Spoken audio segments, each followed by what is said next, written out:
we've been going through the Republic, and we have been dealing with, in the beginning of the Republic, how I think essentially the definition of justice that is proposed is justice is giving to each his due.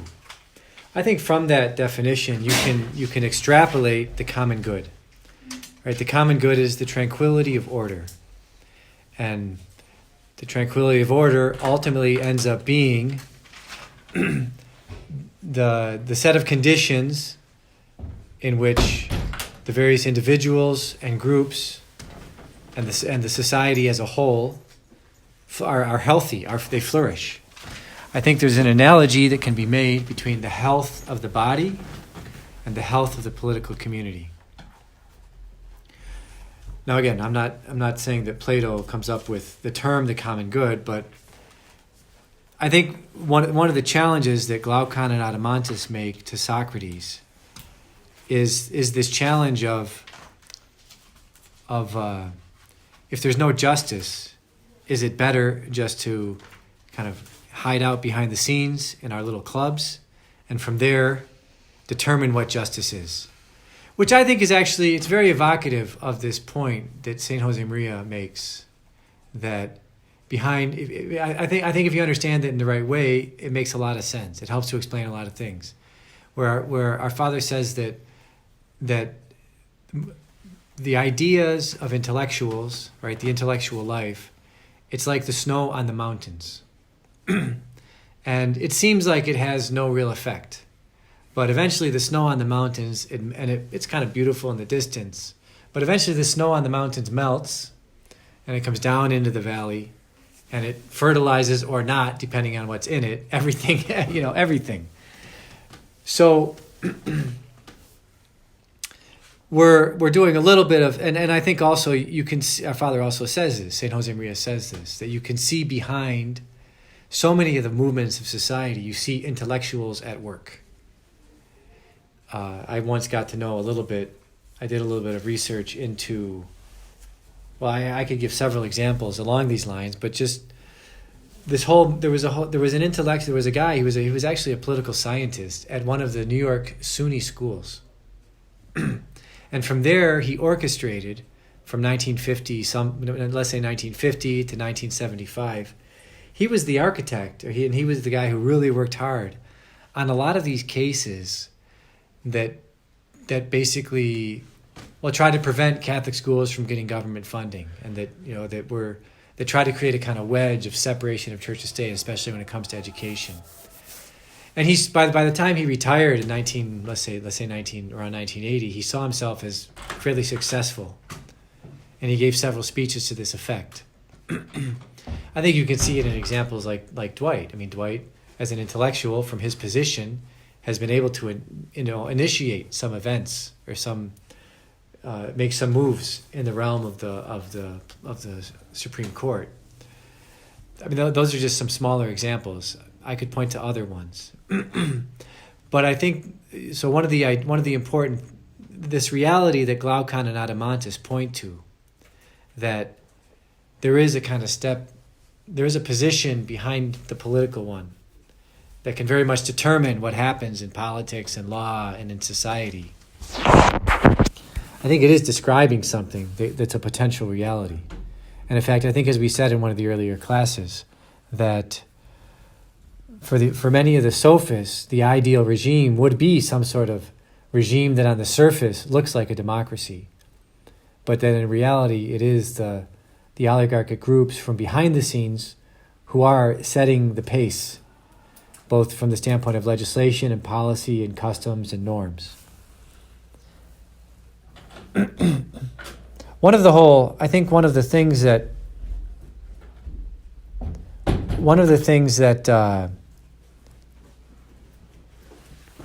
that Plato's driving at throughout if you take the Republic as a whole, is that Plato he's setting up a map of the soul,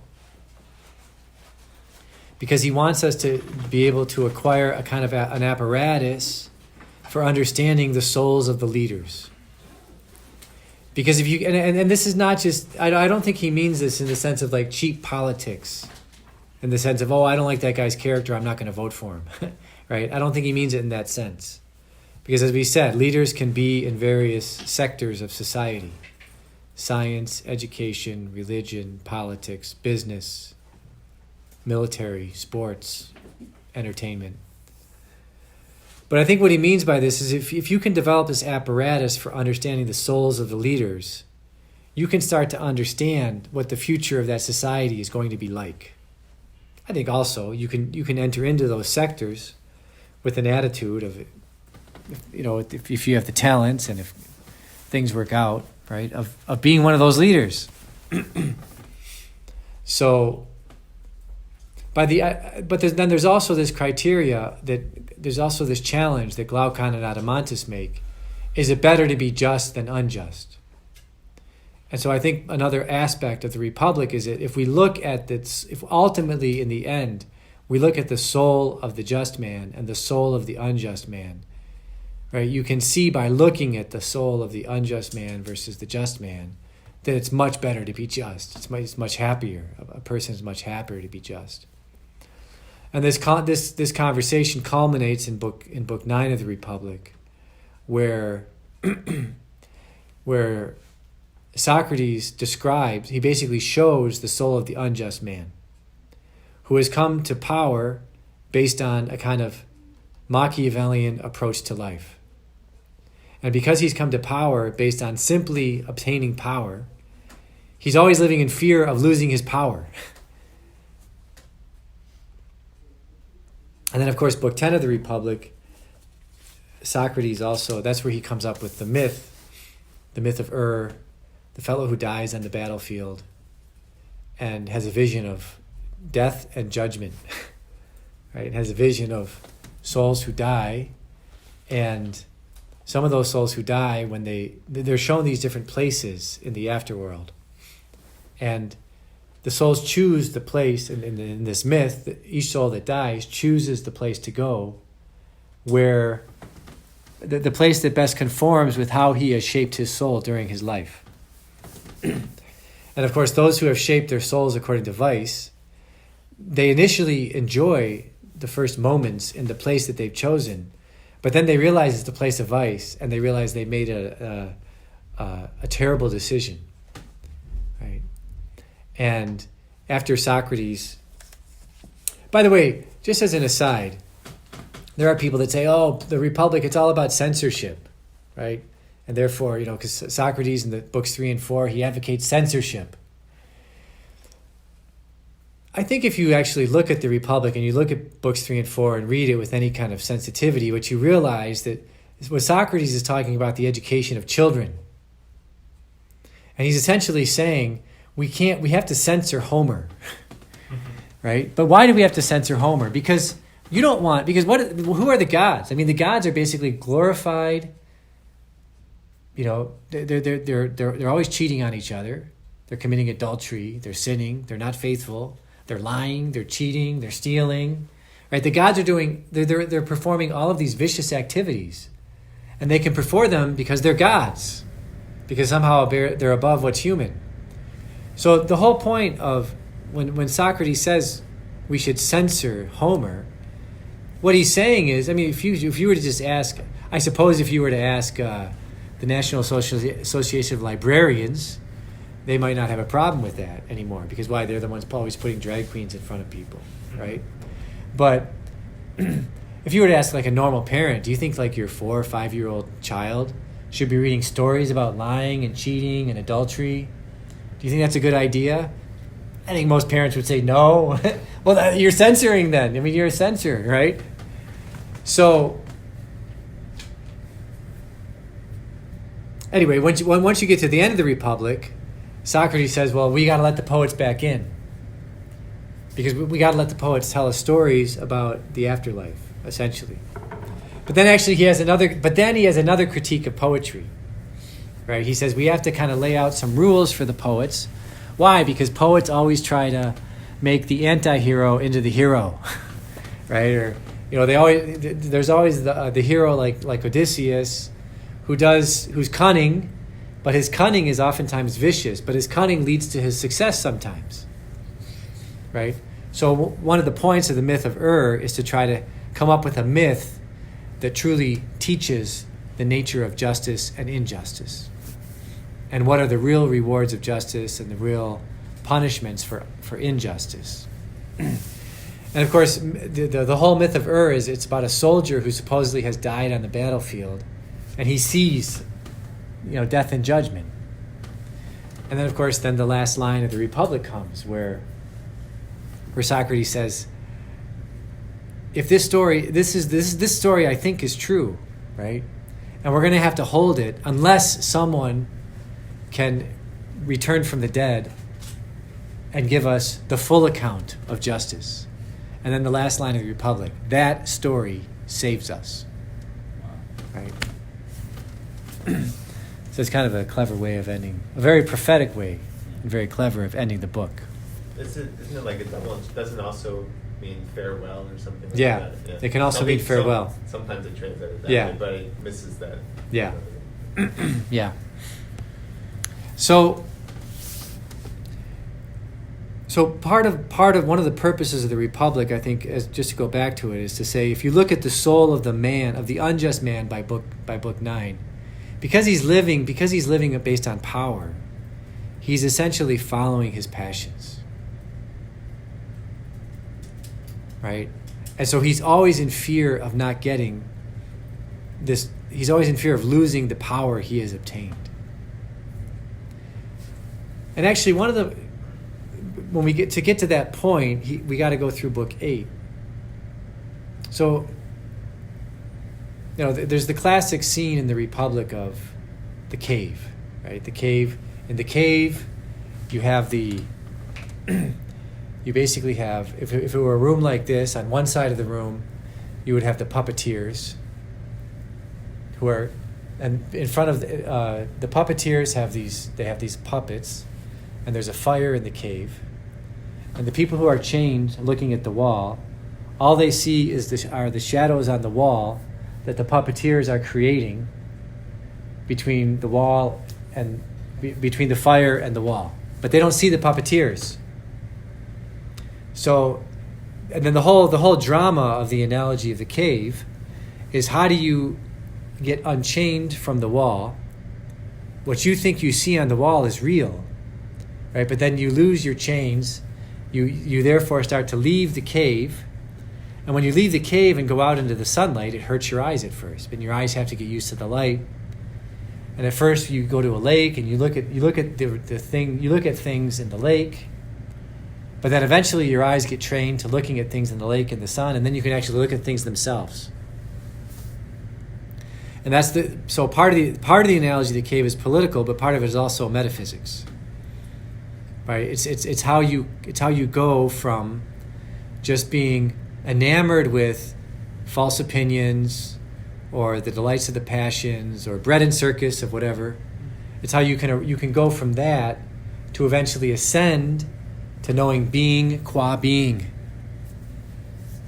And then part of the idea is, once you become a philosopher in that way, you can return to the society and you can teach, right, everyone else who's trapped into the wall and looking at the wall. You can teach them, right? You can try to lead them out of the cave. So, but part of the analogy there is that there are, so the sophists are the puppeteers, right? There are sophists. They are trying to keep you enamored by images on the wall. They do, and the images that they want you to govern your life by are images that are suggested to you from your passions combined with your imagination and maybe your memory. Because the sophists would say, remember the Persian wars. The Persians are our enemies. We have to attack our enemies, the Persians. So part of the middle part, a big chunk of the middle part of the Republic is precisely trying to describe what kind of education you need to implement if you want people who are going to be able to resist being chained to the wall and be able to become capable of seeing things as they are. So that they can be leaders, so that through their souls being well shaped because they've embraced philosophy, their souls will form the customs of the society, and then also the laws, the written laws, the Constitution, and the educational system. In Book 8 of the Republic, Socrates describes, I think the whole point of Book 8 of the Republic is to describe the various regimes that are deviations, or that deviate from virtue. And he makes a little bit of an analogy as he goes through this. He makes an analogy between the family and the city. And also, as another little aside here, and I forget the work now, but there's another work of Plato where Plato actually lays out what we usually attribute to Aristotle as the good regimes and the bad regimes. The good regime being monarchy, the bad one being tyranny. The good regime being aristocracy, the bad. So there's a good regime of one, a good regime of few, and a good regime of many. And then there's a bad regime of each form. So good regime of one is monarchy. Bad regime of one is tyranny or despotism. Good regime of few, aristocracy or meritocracy maybe. Bad regime of few would be oligarchy. Good regime of many, democracy. Bad regime of many, democracy. Right? So in Book 8 of the Republic, he describes in a wonderful way the slide from a regime based on virtue, which he has spent the first 7 books of the Republic describing the nature of it. But how do you slide from that to the various corruptions, the various regimes that are deviations from virtue? And he does this by, as I said, by creating an analogy between the family and the city. So he says the first regime that's one removed from virtue is the regime based on honor, where the father is pursuing honor.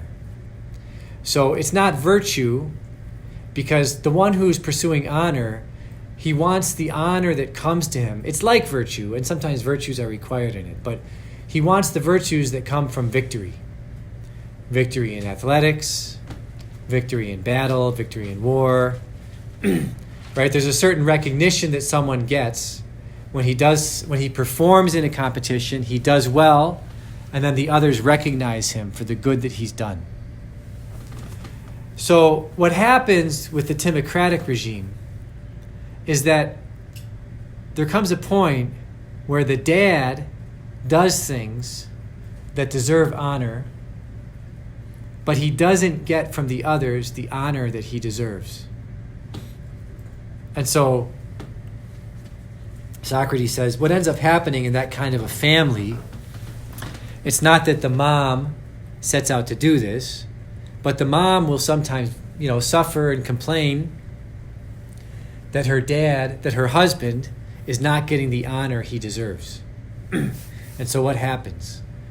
The child, oligarchy is then born in the soul of the child. Because the child then sets out to buy the reputation that his father deserved but never got. So it ends up so it's the child of the timocratic man that becomes the oligarchic man. And in the oligarchic man, and then by analogy, the oligarchic society, the dominant passion that takes over the soul is making money. But the impetus of it is to buy the honor that your dad never got, but that you think he should have. And to buy the goods, and also the honor. Sometimes the honorable man will suffer and not get good things for the sake of honor. Right? So that also causes the wife and the children to suffer, because their dad's the honorable man, but he's economically suffering because of his honor. So this is the birth of the oligarchic soul and the oligarchic society. It gives over to the passion for money making. That becomes the dominant passion. And when money making becomes the dominant passion, Socrates says, the society becomes unequal, and you start to see noticeable differences. There may before have been differences between the rich and the poor, but you start to see noticeable differences between the rich and the poor. And because of these noticeable differences, the rich have to start hiring security forces in order to protect themselves against the poor. And so the oligarchic society gives birth to this competition between the unequal factions of society. It also gives birth to a kind of competition between those who make money. And so for a time, we get the oligarchic society, and then if we go back to the family, what we see happening in the children, in the souls of the children of oligarchic parents, is that the children start to reason to themselves in the way that children do, that they come to understand our parents have given in to the passion for money making in an unrestrained way. And the children experience within themselves other passions. And so the children start to say, well, if they've given in to money making in an unrestrained way, we can give in to our other passions in an unrestrained way, especially the ones, actually anything that our imagination suggests to us. And so this is the birth then of the democratic society. Mm-hmm. Factions start to develop around fulfilling each passion, however the imagination might define that passion. At one point, Socrates says, the democratic society, by its nature, must become a multicolored society, right? Which is very close to multicultural. Why? Because one of the fundamental features of a democratic society is that there's always going to be this impetus to give equal rights or equal access to any good that anybody's passions suggest to that person. And from the clubs that make up this kind of society, you start to get clubs that unite around some, different you start to get factions that develop. Eventually, he also says the democratic society, by force of what it is, the citizens have to become lotus eaters. Lotus was the heroine of ancient Athens. Why? Because, it's just another passion. It has just as much rights as any other passion. So what ends up happening at this point is that there are some people that in their youth, they give themselves over to the democratic passions. But as they age, they realize they want the comforts of life. And they realize that oligarchy is much more stable and much better for getting the comforts of life. So when they're young, they're Democrats. When they're older, they're oligarchs. So what ends up happening is a kind of it's not, I don't want to call it civil war, but tension breaks out in the society over time between the oligarchic factions and the democratic factions. And this tension can exist for several generations. Eventually, the demagogue comes forward. And who's the demagogue? The demagogue is the person who secretly is a violent man. And he secretly wants power for himself. But he starts his career, you might say, befriending the Democrats. So a demagogue, Democrat. He appears to be a friend of the people. And one of the ways that he comes to power is that he promises the Democrats that if he comes to power, he'll wipe out the oligarchs. And so when the demagogue comes to power, he does wipe out the oligarchs.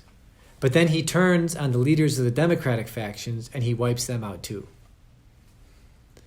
And so then you get the rule of the one man based on power.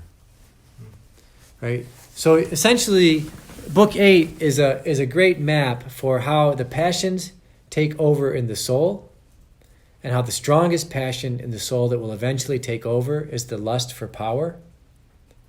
But it's also a great way of understanding how regimes can progress or regress.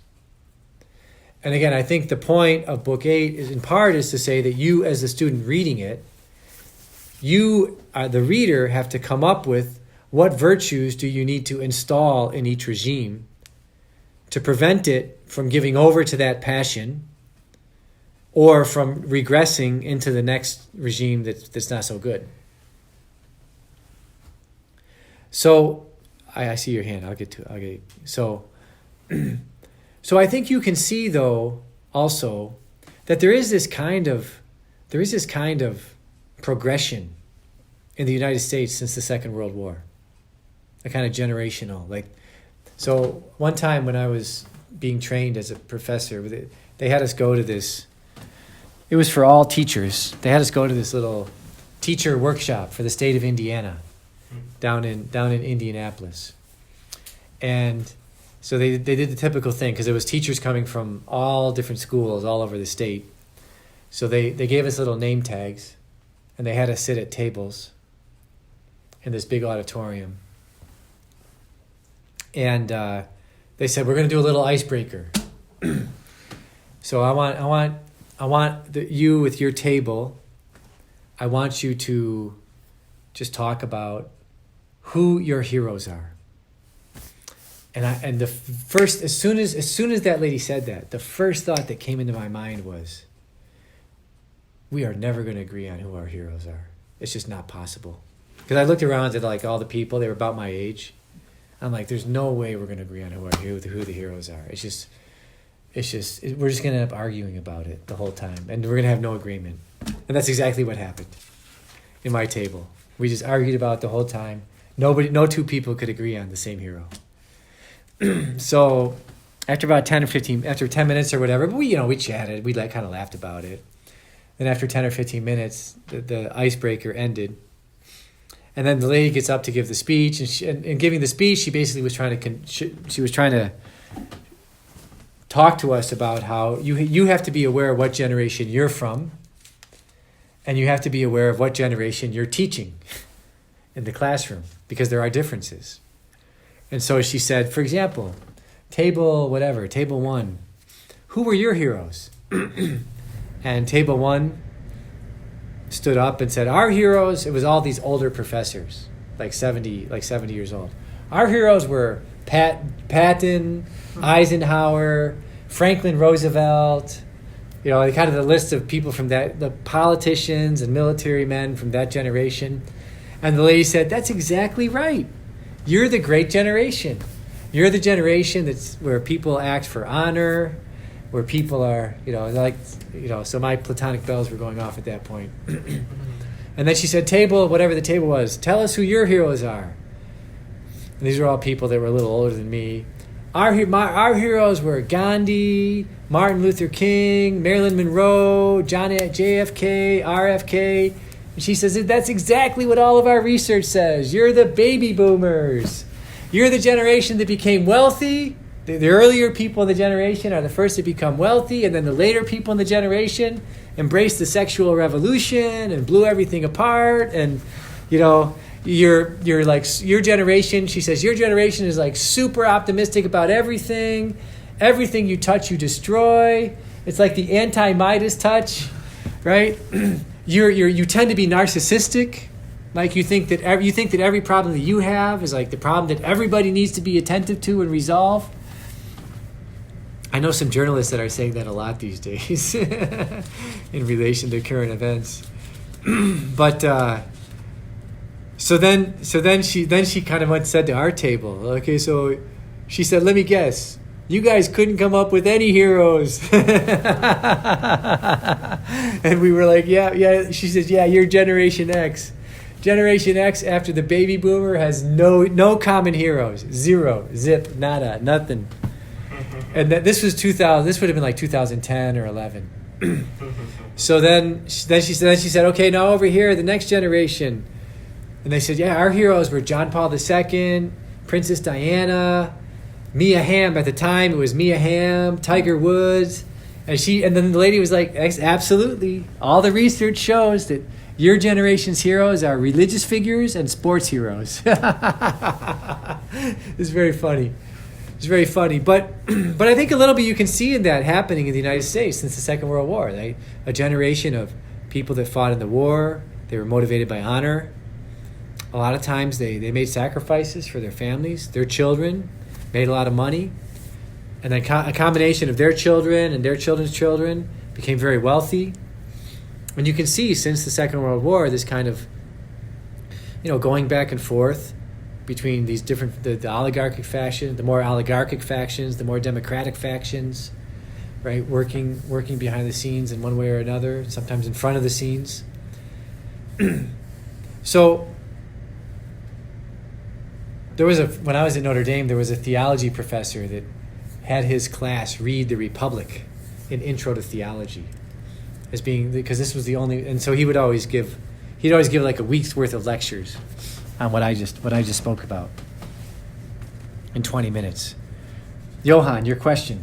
Well, I understand the hermeneutic of interpreting the stages of the society on the basis of the stages of the soul. My question is, how valid do you think the assumption is that it is that there is a viable analogy between the two, between the society and the soul? Well, I think it's really valid. I think in any group of people, in any group of institutions, you're going to have leaders. I think if you talk with Father Paul Donlin about doing work with people in Hollywood is a closed group. And you can get to know who among the directors, who among the... So I think it's valid in the sense of, you can get to know in Hollywood who are the leaders, who does everybody else look up to, among the actors, among the directors, there's always people that emerge because of talent or because of luck or fortune that emerge. They're the leaders. In the world of oligarchs, in the world of businessmen that make money, my friend Joe, he can tell us, who are the 3 or 4 people. If they say something, everybody else listens. The same thing I think exists in the military. It exists among dock workers. It exists in any group of people. There's going to be a few who are the leaders, and the other people are followers. For different reasons, but it's going to happen that way. I think you can look at each sector of society too, and you can say, you can ask the question, and I think you can answer it. I mean, the way that these psychologists were able to answer it for us, and they were able to predict it. So you could look at each sector of society, and you could say, the leaders of that society. I mean, I'm not saying that you should judge them, because judging someone is the worst thing you could ever do, right? But you could make an evaluation of their soul based on asking certain questions. Well, I have a friend that's how he would invest in companies. He had a list of questions that he thought were how these questions could be answered just based on observing external behavior. You could get a profile of a person's character, and that would be a sign of their virtue. So therefore, I think you could do this by identifying the leaders in each sector of society. Then you could ask a certain number of questions to get a thumbnail sketch of. Are the leaders in this sector, are their souls overall motivated by honor, by wealth, by just fulfilling their passions, or by power? There was one question that was asked the other day. What is the attraction of the Foucault political system? Why would business elites financially invest in such political thought? Business elites can find, business and governmental elites, they can find certain ideas useful for bringing about economic consequences, right? And where you can, there's several areas. So, for example, I just saw this documentary on Bill Gates, and whatever you think about the guy, it seems like one of the things that he was very good at from a young man was figuring out how to use technology and law together. That's the claim of this documentary, that he he understood. It's not that he was like he's kind of, he's a smart guy, but his capacity to understand how law and technology can go together is what really made him a lot of money. And then in 2010, he invested 10 billion. He didn't invest it. In a way, he invested it. But he started up this nonprofit for developing vaccines. And he put 10 billion into this nonprofit for developing vaccines. He had other companies that developed, basically, they were there for conditioning markets, learning how to condition markets so that these nonprofits could sell their vaccines. So in his nonprofit stage of his career, he went from being worth 10 billion to 54 billion. That's great nonprofit work, right? But part of that is understanding how can you use the law, but not only the law, but also the law plus whatever you want to put under the umbrella of propaganda, advertising, public relations, film, television, theater, novels, right? How can you use that to create the market for what you want to give to the market? That's how you make big money, right? And I think that there are look, I mean, I know some people that they just say economics is just about making money. It's just a science for making money. There's no morality to it. And if there's no morality to it, so I know this from a friend of mine that, he knows an investor that was very interested in collapsing the Ukraine. Why? Because if you can collapse Ukraine and you can get everybody to basically identify themselves as some sort of an identity group on the periphery, Foucault, you have a completely divided society if you're Machiavellian. You can buy up all the businesses for pennies on the dollar. You can give out really attractive loans to all the people that are, that need to take out loans for whatever it is they need to do. And you can extract all their wealth. You can sell them vice, because if they identify on some identity group that's based on a passion, which Foucault would recommend, you can get them immersed in vice. You can get them to take out lots of loans to satisfy their vice, and then you can also set up the bank that's giving out those loans. And then you can set up the institution that's collecting on the loans when they default. I mean, if you're really interested in making a lot of money, Foucault's idea, and you're Machiavellian, one of the principles of Machiavellianism is to divide states or divide individuals into further and further isolated groups, smaller groups, that you can then more easily control. So, like, if you want to make big money, the way you make big money is how you collapse and build nations. And Foucault's ideology can be a very useful tool for collapsing a nation into warring identity groups.